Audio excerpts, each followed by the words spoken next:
Success starts with who you are, not what you do. Welcome to Garner Growth with your host, Courtney, nurse first, entrepreneur, and your meditation and mindfulness expert. Every week, we fertilize your growth with education, inspiration, and mindful tools to help you live your fullest life and do what you came here to do. Tune in. We need you. Fam, did I get it? What's up, fam? Welcome to Garner Growth. This is episode 2, but today is about snapping back from setbacks. So our last episode was actually just getting to know me, answering some vulnerable questions, and then also sharing those questions with you so that you can also use them. So if you didn't download the last list of vulnerable questions and use it on a date, use it with your friends, your kids, just practicing and putting some effort into like connecting. We need to put effort into learning how to connect because, it's a dying art. So today we're going to talk about snapping back from setbacks because the only thing that is constant is change. And if you cannot bounce back and adapt to change, you can't bounce back from setbacks, from things that have kind of knocked you down, lowered your mood, just threw you off the horse, If you're not able to do that, you'll spend a lot more time in confusion. And life is all about ups and downs, right?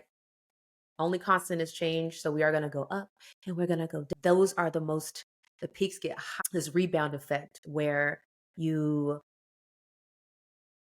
are held under, you feel like you're just kind of like, stagnant, stuck. But when you get unstuck and you've grown in that in that trough, that growth is going to rebound and shoot you up.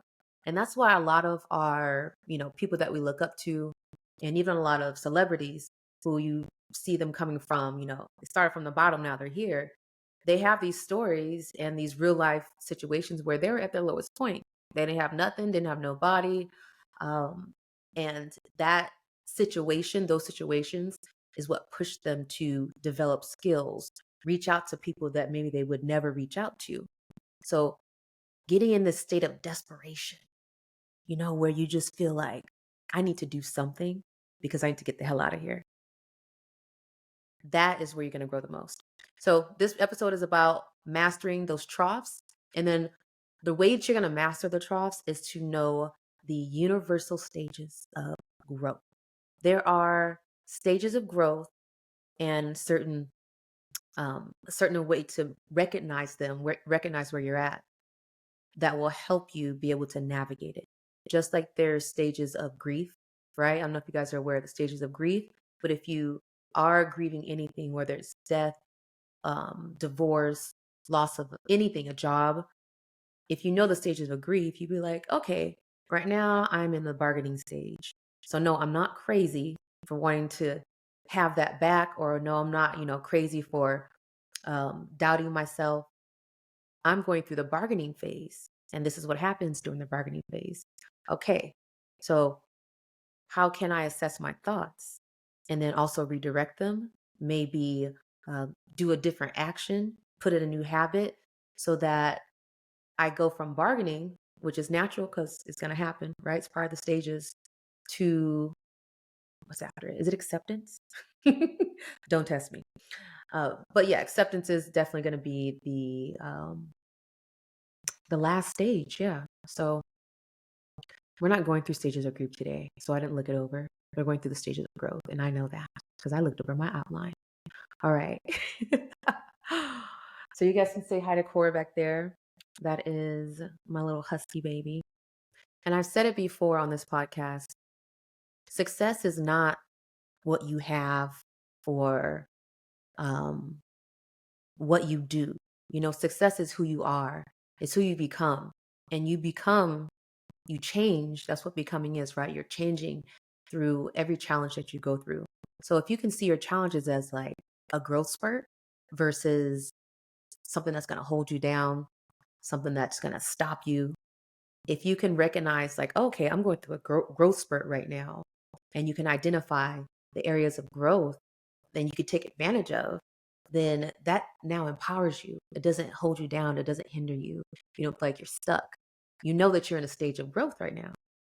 So it's really a mindset of being able to perceive your struggles as actual lessons, because they're going to come back, They're going to come back. Once you get out of that trough, you're going to go towards a peak. You're going to enjoy it. And then there's going to be another trough. And that doesn't make life suck. It makes life alive. It makes it go. And as you navigate those peaks and troughs with more grace and understanding of what's going on, then you can even grow more. Because if I can see like, oh, I'm not stuck, I'm just growing. Now I'm going to be more intentional about how I grow. And I have a story for you on that one too, because that happened to me today. I was struggling with this technology, and I'm in a phase right now where I need to do and not overthink, which is another episode. And so for me, it's very important to be action oriented. So if I recognize that I'm getting frustrated and trying to overanalyze or procrastinate with some other action that's not actually going towards my goal, then I will pause and I'll be like, okay, woosah. Take a pause and be like, okay, I'm just working myself into a frenzy. And so instead of doing that today, I'm starting later. There was a lot of noise earlier, dogs barking, all that. I'm like, yeah, this thing has noise cancellation and it's not loud enough to take away from what I'm saying. So it's accepting and surrendering all those roadblocks and all those attempts to be a perfectionist, and just like let it flow, and you'll be good. So there's always an opportunity for you to check yourself before you wreck yourself. I got to take this bracelet off. I mean, I like it, but it's making noise. You got to be careful what jewelry you wear when you're recording a podcast. So anyways, here I am today.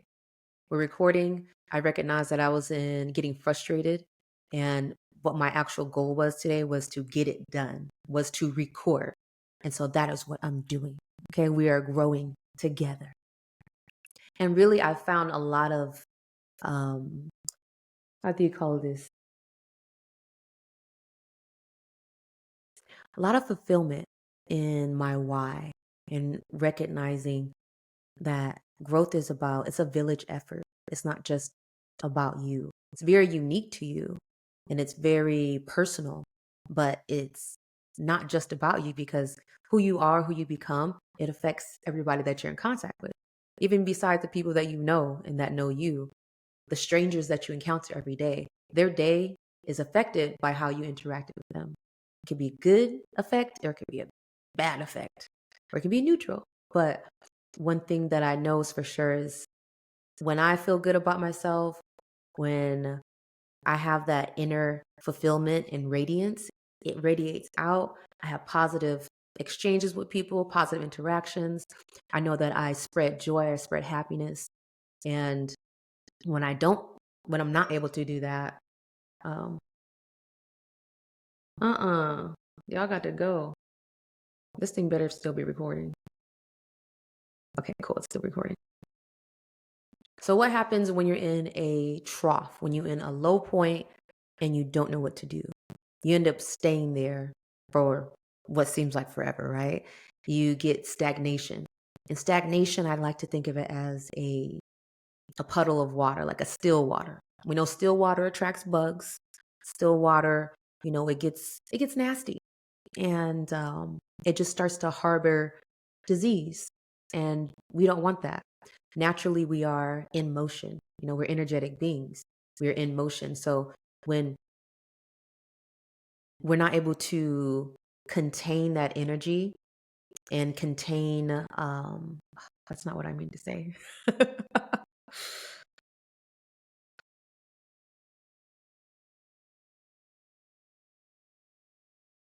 So when you're in this stage of stagnation, you feel lost, and it really stops you from making decisions. And decision is one of those things that are overlooked. You think, okay, I'm being indecisive about what I want to eat, or I can't decide what I want to do for school or how I want to make money. How much time do you spend in indecision? And indecision includes procrastination, right? Researching, and researching, trying out little things, but not sticking to it. And the alternative to that is, instead of being stuck in indecision, just decide. Make your best educated guess. Go with your gut. If you spend less time thinking about and trying to deliberate what's right, and go from like a gut feeling, usually that's not going to take you in a terrible direction. Um, you have to be able to trust your gut. And usually that'll lead you into growth. So even if you do something, you go with your gut and you end up, this isn't for me. Whatever you learned in that action, that is where the gold is. You learn through experience. You learn so much more in taking a wrong action than you'll learn in taking no action. And that's really the key, is being indecisive is really robbing yourself of experience. And we're here to experience life. You can only experience life by engaging in it. Indecision is a disengagement from life. Now, instead of doing things and interacting and like feeling life, like feeling it happening to you, you're up here, and we just spend so much time in our heads.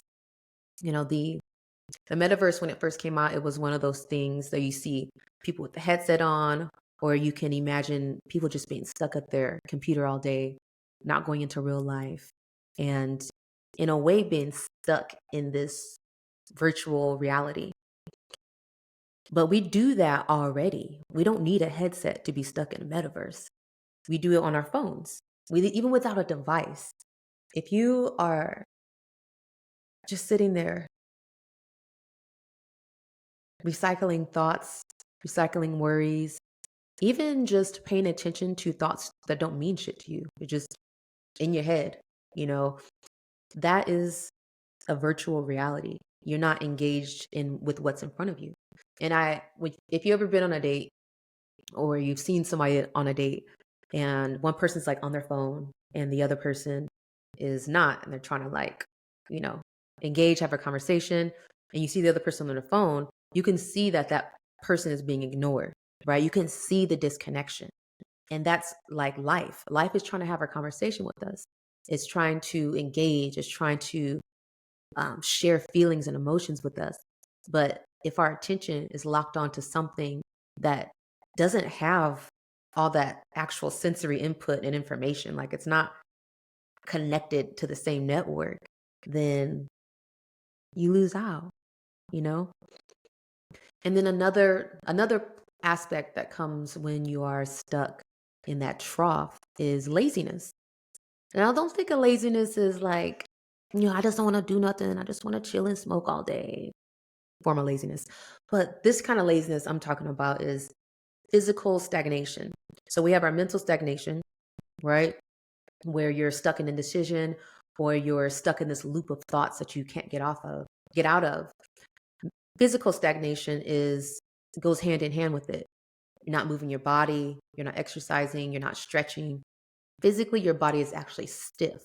And that's going to affect the flow of energy going through your body, including the flow of energy to your brain, and affects your thoughts. So dysfunctional thinking is going to be a result of laziness, physical laziness. And so for me, I've noticed when I get back going to the gym, everything gets better. The feeling of stagnation goes away, motivation comes back, and I didn't have to do any mental gymnastics. It's just the fact that I got energy moving in my form that is going to affect my brain. It's going to affect the way that I'm thinking.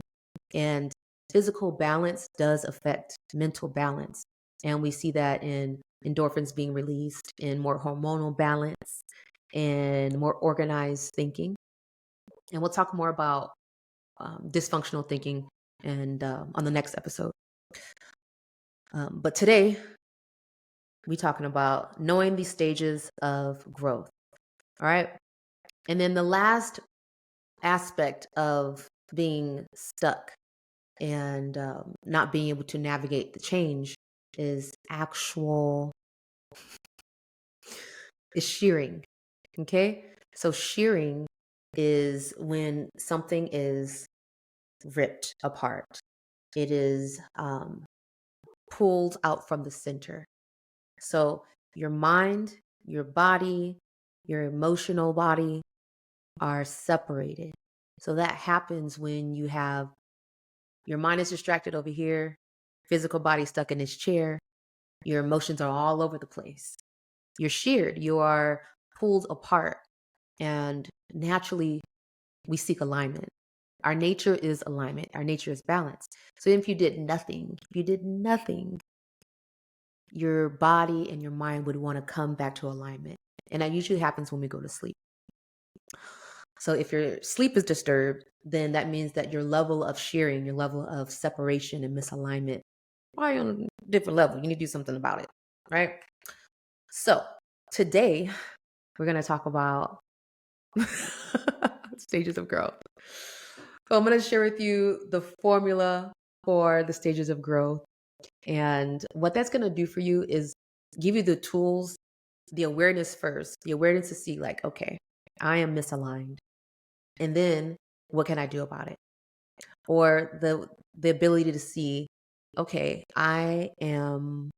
So knowing the stages of growth is going to allow you to track your progress because it's going to be an anchor for what's going on with you. You're not going to just be lost in this ride that life is taking you on. You're going to be anchored in a knowing of, okay, I'm going through this and I can do something about that. You're going to be able to address and assess your behaviors because we've got to take accountability for what we're doing on a daily basis and the results of those habits. And if you can just be real about it without judging yourself, then you can just assess without judging. So assessing is not going to be the same thing as being hard on yourself and judging, like, oh, I'm doing this. Oh, I suck at this. No, an assessment is like, okay, just factual. It's a lot less emotional pull on it and a lot more when you don't have all those emotions mixed in with how you're judging yourself, then you can just make better decisions, clear decisions, right? Also being able to celebrate your wins. Like I said, you know you're going through a growth process versus you feeling like you're just stuck and you don't know what to do. Moving through that process, as low as it feels, you're able to celebrate even the little things. Like me here right now, doing this recording. I could have made so many excuses like, oh, I should have started earlier when it was quieter. I should have learned how to use my phone camera before I started. No, those are excuses. I'm celebrating the fact that I'm here. I did it. Okay. um, and then also recalibrate your mind. So when you recalibrate from being stuck somewhere to knowing where you're at in the process, you're not lost. You can move through that.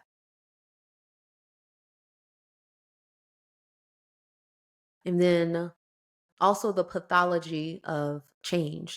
There's certain things that happen in your brain, in your body when you're misaligned, when you're going through challenges. And the pathology of those challenges, what happens physically and mentally is different based off your perception, right? It's your attitude, how you look at it, how harshly you're judging yourself, all the emotions, whether positive, negative, what kind of emotions are involved in this process. And you have full control over the kind of emotions that you want to add to this recipe. And I think that's an important point to make is that you are in control. You are in control of your emotions. Thoughts are voluntary. I'm going to keep saying that.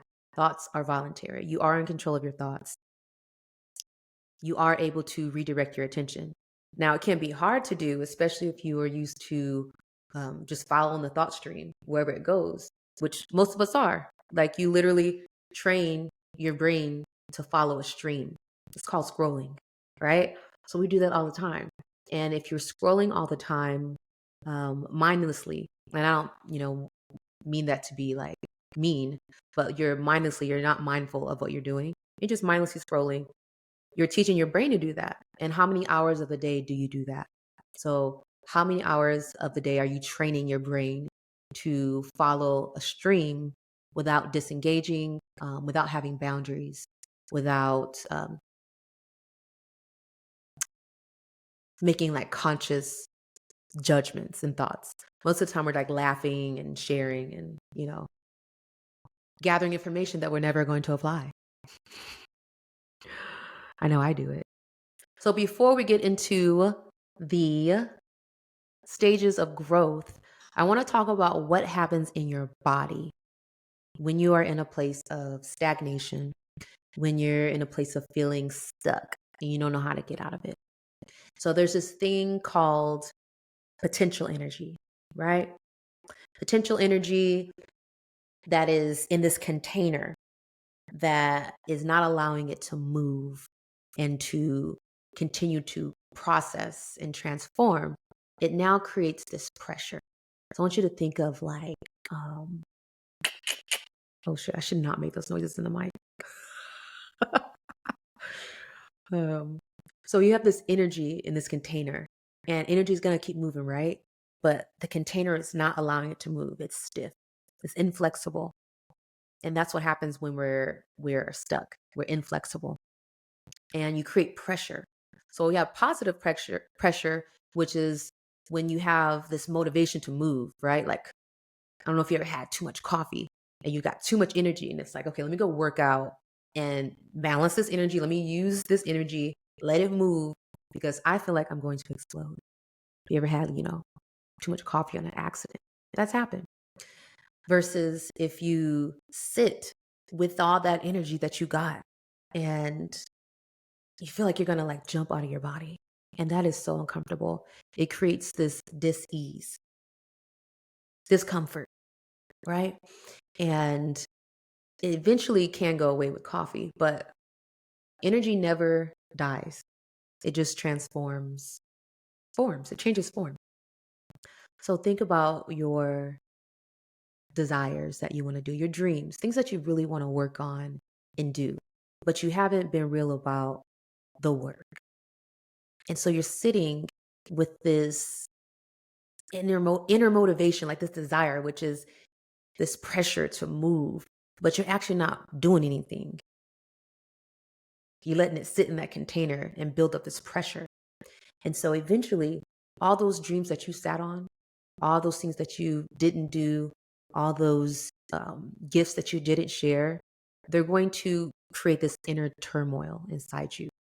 You can feel agitated. You just won't be happy. You might not be happy right now because of that. And I know I've been there. I'll probably be there in another time in my life again because up and down, right? That's what we do. But this is a lesson that I've learned the hard way is if you don't let it out, if you don't allow that energy to move and those things to manifest that you have this strong desire for, it builds up this inner pressure. And that could lead to unhappiness, depression, physical illness. And I don't mean to scare y'all when I talk about how our mental imbalances lead to physical illness because it happens usually over a long amount of time. It's not something that's like, oh man, like I sat there and I didn't put out that song I wanted to put out and now I got cancer. That's not how it happens. It's an accumulation of stagnant energy, of your environment, of past traumas. It's an accumulation of all those things that can lead to disease and unhappiness. And usually unhappiness, the emotional and mental aspects will show up a lot sooner than the physical aspects. It's like your body will whisper to you. You're going to ignore the whispers. Then your body going to start talking a little louder. And then you're going to ignore those. And then your body going to start yelling at you. Because you didn't listen to the whispers.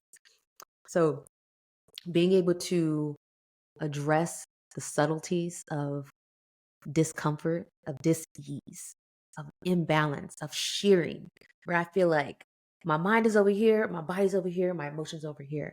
Okay, I need to get back to alignment. And one of the simplest ways that has always worked for me, since I've been practicing meditation since 2016, meditation, like focusing on aligning your mind and your body, no matter what the problem is, no matter what the confusion is. Simply seek alignment. And we do that through prayer, we do that through meditation, we do it through physical activity, going to the gym, being on a team. Community is a huge part of our mental health. And we lack in that, not everybody, but it's the amount of people that are lacking community health and engagement is growing because we're able to now be so separate. It's so convenient to be separate. Isolation is more convenient now than anything. And we've prioritized convenience because it's easier. Are humans that lazy, y'all? Ah, like the grocery store. I used to spend like 2 hours in the grocery store. And I actually went recently, but I made it a habit for a minute to just order them.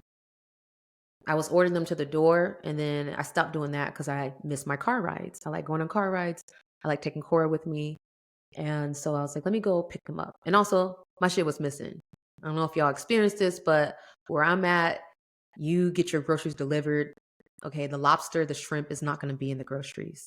The kombucha is going to be missing. Okay, personal experience. No. And now we're going to go to our stages of growth. But before that, we're going to have a word from our sponsor. Today's episode is brought to you by Green Body Wellness. Green Body Wellness is it's natural body care products that are handmade, handcrafted, organic, free of preservatives, free of fragrances, free of free of preservatives, free of fragrances, and free of bullshit. And they are made to contribute actively to your holistic wellness.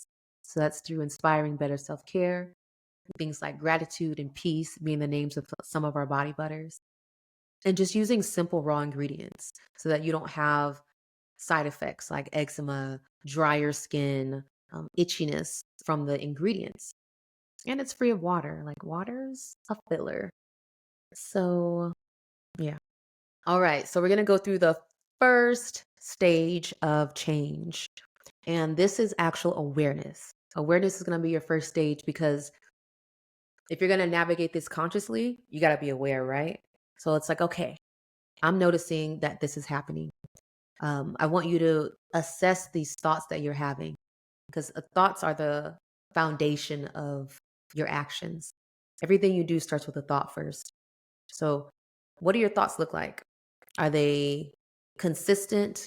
Are they fuzzy, in and out, fleeting? And also, how do your thoughts change based off your mood? That's really important to note because if you're in a low mood versus a high mood, like if you're just having a good day, your thoughts are going to be different than if you're having, a bad day. Your thoughts are going to reflect that. And the reality is the root of how you feel comes from those thoughts. Those thoughts came first. So if you notice your thoughts are not going to be leading to a good day, you're going to need to change them. Like that's all it is. You're in control. So changing the frequency, changing the channel on your thoughts is going to help you to not accumulate enough thought energy to affect your mood. And then now it's going to affect your actions and how you go about your whole day. A way to sharpen this ability to be more aware and notice your thoughts is by meditating. I'm probably going to say that in every stage of this, but by meditating, specifically using like a body scan meditation so that you are more in touch with your body and what's going on inside your body, sensing tension, sensing numbness, sensing nausea. One thing I noticed over the last couple years, not even like that long ago in my meditation journey, is nausea. I have this very slight sense of nausea when depressive thoughts are flowing through me. So if I missed the part of awareness where I didn't notice that I was thinking a bunch of shit that was going to lead to a shitty mood, now I feel this slight nausea. And I'm like, okay, Now I've worked up, I've generated an emotional response to those thoughts.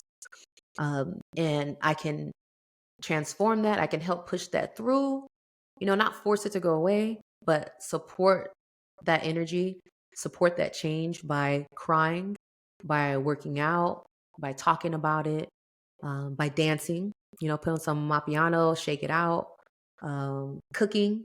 So you have certain things that boost your mood. You have certain things that like will wrench that whole thing around, and you need to be responsible and do it. So the second part, stage 2, is to really assess your habits. So your thoughts are going to be the first habit, right? The root of that.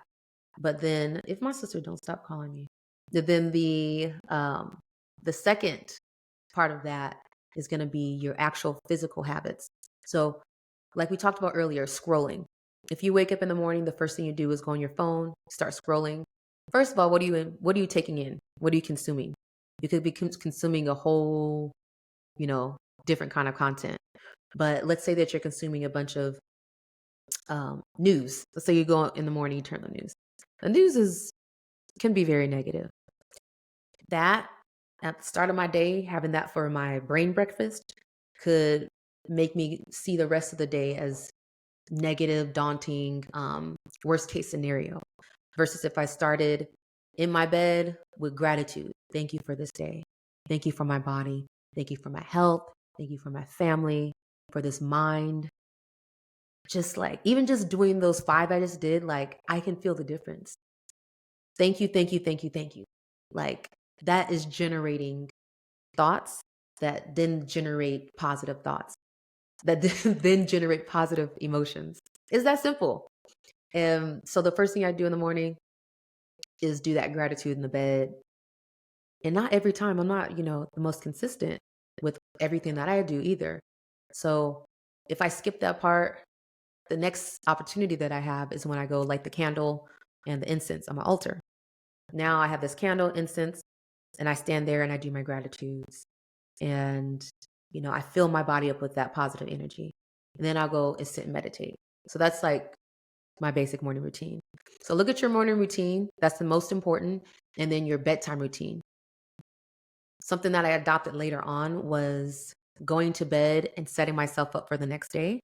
But even that, like, setting myself up for good dreams. So I like to, my metaverse is my dreams. Like, I live a whole different life in my dreams.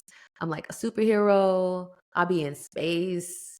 Sometimes I do weird things, but I get messages from my subconscious in my dreams as well. And sometimes I ask for those messages.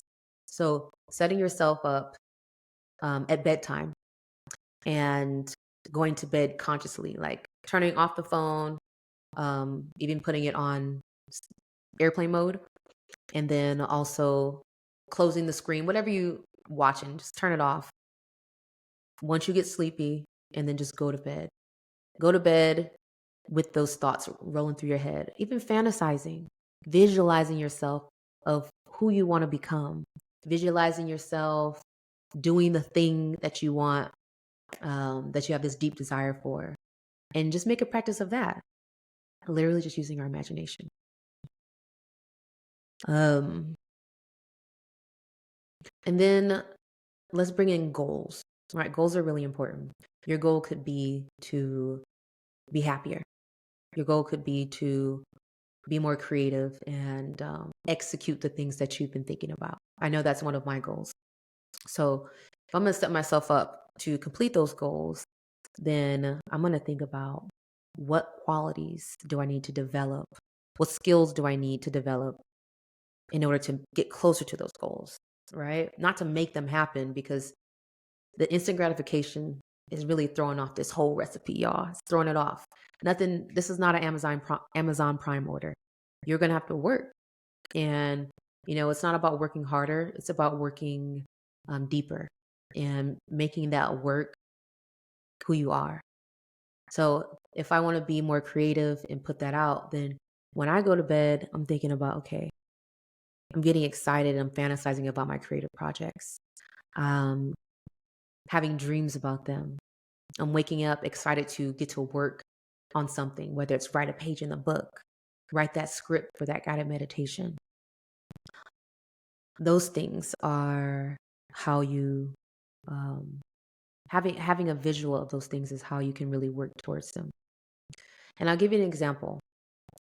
One of my things that I'm really good at is manifesting. No, I'm not going to say that. Delete it. And then when it comes to your goals, you don't want to overload yourself because we're being realistic. You're not going to do everything all at once. It was a great movie. But what you're going to do is, no, so you want to think about 1 to 2 things you can do.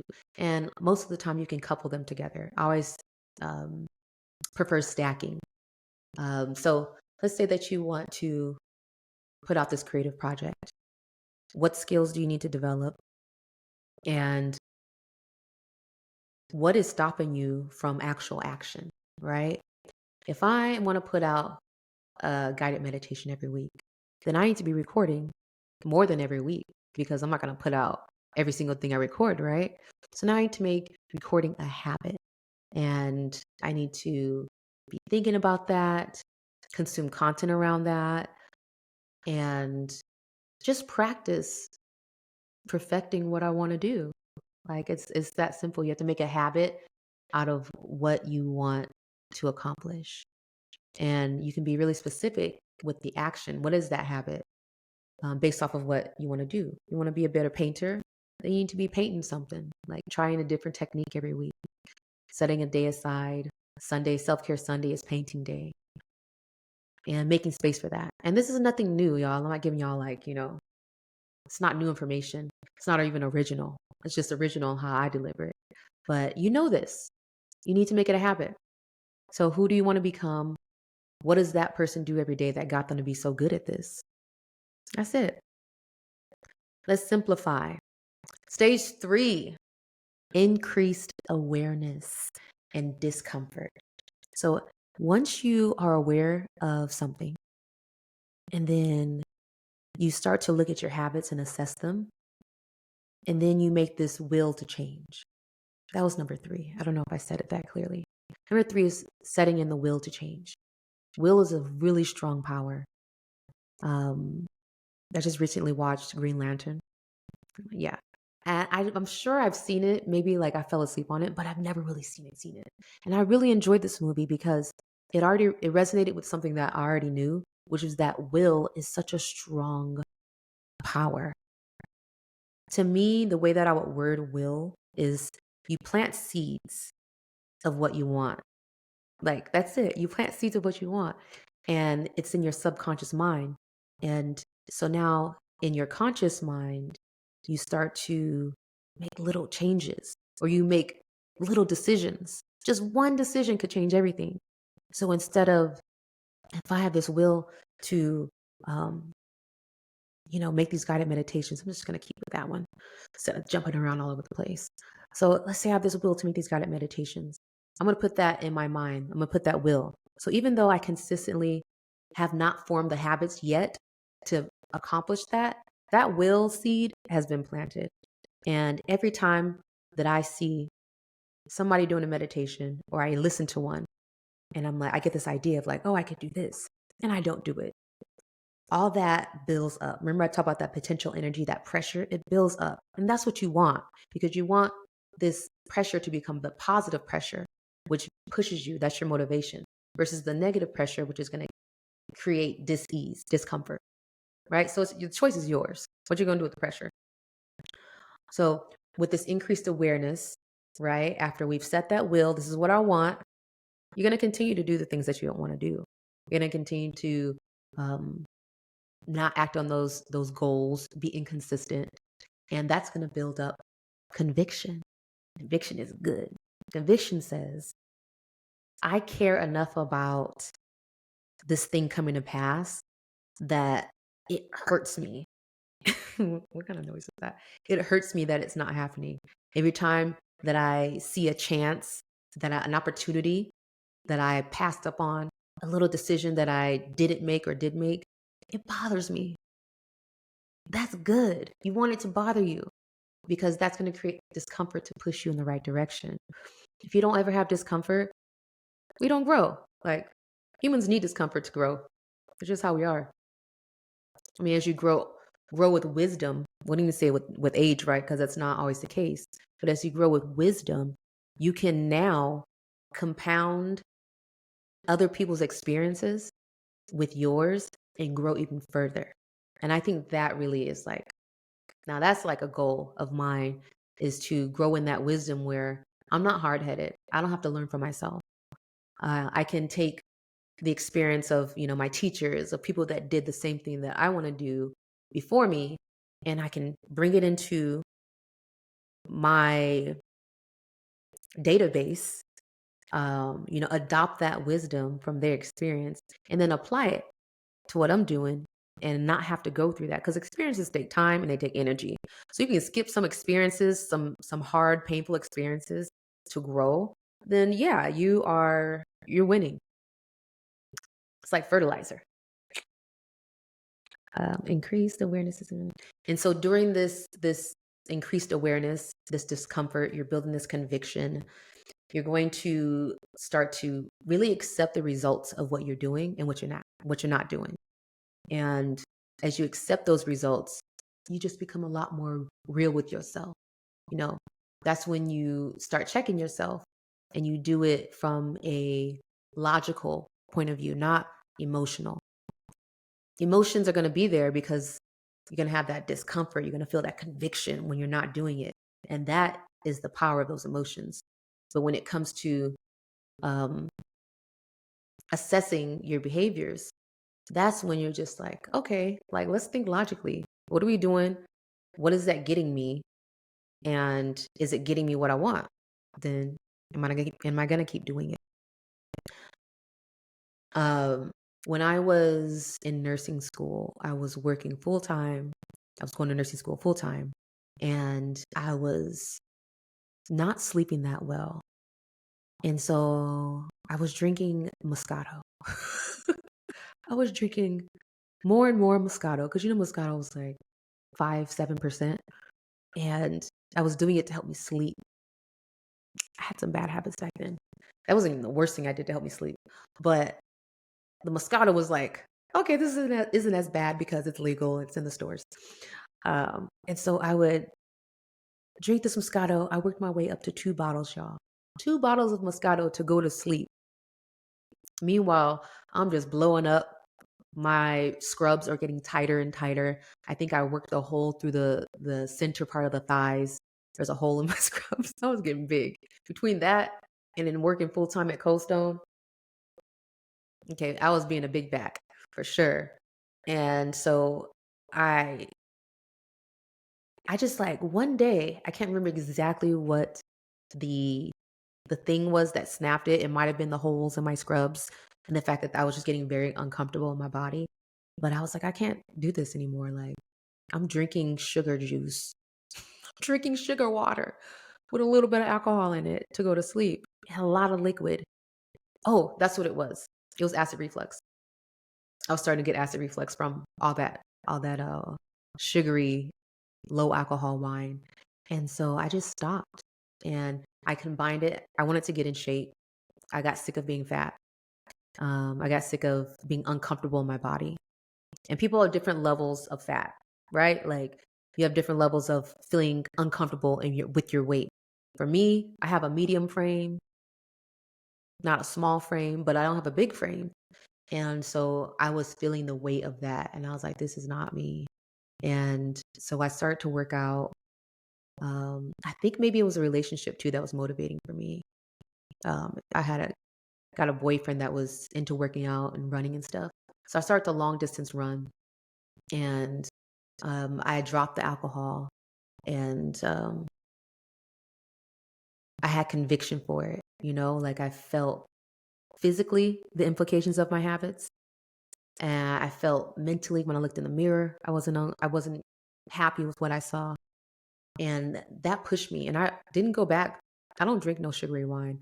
I went alcohol free for a while, and when I did start to drink again, it was like, Jesus diet, like water and wine. That's what I still do today. If I have a drink, it's going to be red wine, dry. And part of that is it came from that experience of just like blowing up off of sugar water. So that's my alcoholism story, which I can't say is true alcoholism because I didn't lose myself in the habit. I didn't lose my sense of self control. I just like woke up one day and was like, what are you doing? Like, what? And I didn't want no diabetes. A lot of people think diabetes comes from just eating sugar, like sweets, but it comes from stress. It comes from alcoholism as well. And, a lot of other environmental factors that cause stress on the body. So, you ever see those guys that drink a lot, um, have those beer bellies? Yeah. Like when I see a beer belly, I see you out drinking. It tells me something. I'm not judging. I'm just saying, like, you're drinking too much. You need to go to the damn gym and drink some water. And okay. So after that, conviction fuels the change. Then we have the last stage of growth, which is integration. No, I said that wrong. Okay. So then the fourth stage is when that conviction leads you to change. Like I just talked about, changing up, my habits with drinking wine. You might continue to do those habits. Like, let's say, for instance, I might have that conviction, but I kept drinking. I'll start to feel even worse as I'm drinking versus before I wasn't thinking anything of it. Or I was like, I'll stop doing it one day. When you get to that point where you're sick of yourself, which is where a lot of us need to get, you need to get sick of yourself. You need to get sick of yourself doing shit that is not in alignment with what you want. And it's a blessing to get there. Take it. Take the hard lesson if you need to, and allow that to fuel your motivation to change. So now you become inconsistent or more consistent with the things that you do want to do.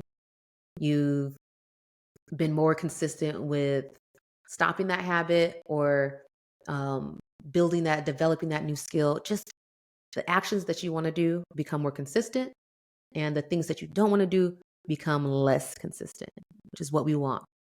So you have this trade-off of doing more of what you want that's going towards your goals and doing less of what you don't want. And when you do it, it has a bigger impact than it used to have. And that fuels you into more consistent change. So the last step when you get more consistent change is now it's integrated.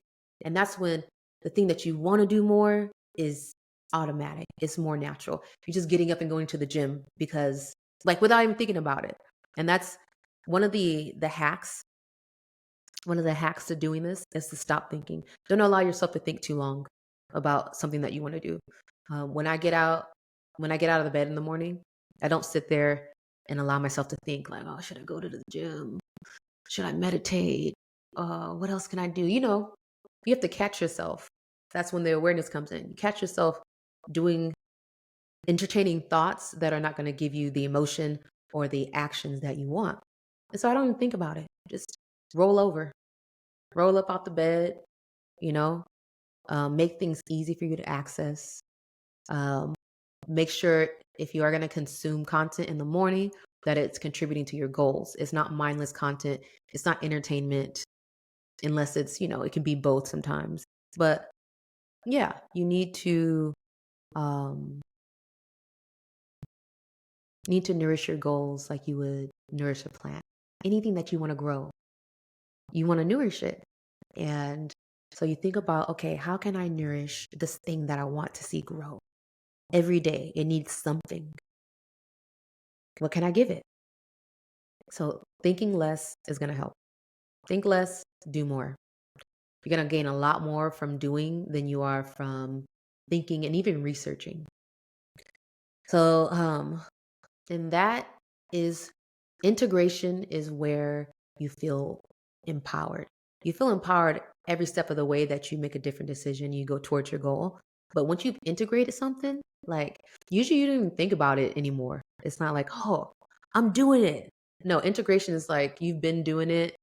You've been working up to this point where you're not thinking about should you or should you not. It's no longer a choice. You just do it. And that is integration. So, um, and then let's bring back up the drinking habit. This could be drinking, it could be smoking weed, whatever it is. Once you have that integration, when you do want to do that habit, which some people call it backsliding. Oops. Some people call it backsliding, but we're not gonna paint it negative like that. When you do want to do that old habit, now is your opportunity to ask why. Like, what did you get from that you want now? You've been not doing it, right? You've been good without it. So why am I gonna go and do some old shit? Sometimes you realize, oh, okay, I want to feel relaxed. I'm stressed. I want a head change because reality is stressful. It's wearing me out. And if you can identify the need, then you can also see other ways to meet that need. Or you can do the old habit and have full control over it, where it's like, okay, yeah, I can go drinking tonight. And I'm probably like, I'll do it, but I'm not going to continue to do it. And then when I feel the conviction already, or I can do it with this freedom of like, oh, I can have a blunt tonight. Like, it's not going to hurt anything. I'm relaxing, you know? And then, yeah. So it's like those habits it's not the habit, it's not the thing. It's your sense of control and mastery over yourself. And once you have established that integration and you feel like the master, then you can do things that you did before, you know, once in a while and still feel like the master. You can. It's not about like just omitting it for the rest of your life. Like that's not really realistic. But it's about overcoming the habit and knowing that you are in control. And once you know you're in control, then those substances, those things, they can't come back and take you over again. Unless you allow it, you start giving that power. And hopefully at this point, you've practiced growth enough, you've practiced being aware and conscious growth enough that you can see I'm losing my power to this thing. I didn't do it just once. I did it 3 days in a row. That's too much. Now it's becoming a habit again. I'm not going to go backwards because I'm the master. So that's really empowering. And that's really what it's about. So let's go through those 5 stages of growth. So the first stage, number 1, is awareness. This is when you assess your thoughts. This is when you look at how you're thinking and what frequency those thoughts are generating for you. And then in that frequency, in that mindset, how are you behaving? What kind of actions are you doing? What kind of emotions do you feel on a regular basis? Is it helpful? Is it not? Second phase is assessing your habits. Habits are going to come from the root of those thoughts. So what do I do on a daily basis that is pushing me towards my goal, towards becoming who I know that I am already, but I'm not able to enact it. I'm not able to act that out because I'm not mastered yet. Like I'm allowing habits to master my day. Who am I? I mean, what are those habits that are holding me back? How do I want to change them? What does the me do? Control, Alt, Delete. And then 3, increased awareness, conviction. Okay, I'm able to see what's happening. I'm able to see what I'm doing and the results that it's getting me. Not happy with that. Instead, I want to do this. Let's do more of that. Okay, let's do more of that. The seed of will is implanted subconsciously. And I trust that I'm going to fall in alignment with that. I'm going to start noticing things that are more in alignment with what I want. And then I'm going to start feeling that conviction. So stage 4, conviction is going to fuel your change. Now, instead of just seeing it and like getting annoyed with myself or feeling bad that I'm not, doing what I want to do or what I should be doing, now that conviction is actually motivating me to start doing the things I want to do more of and doing less of the things that I don't want to do. And when I do those things that I don't want to do, I feel the impact even more. So I'm going to keep going.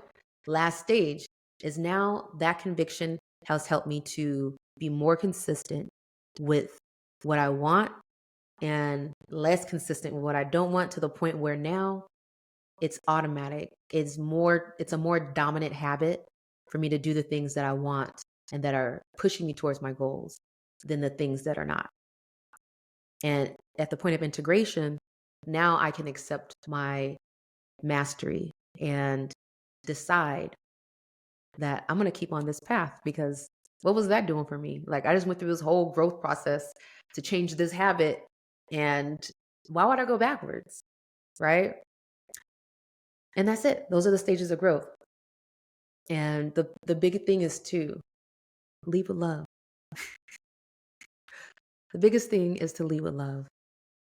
When you are growing, when you have a growth mindset, it's really easy to go off into being a perfectionist, trying to fix yourself. Fixing is not a way to live. If you're saying that you're fixing something all the time, I'm working on this, I'm working on that, you're also assuming that you're broken, right? If you are becoming something, you're blossoming, you're growing, just like everything else, like plants. They're not broken, they're just growing, blossoming.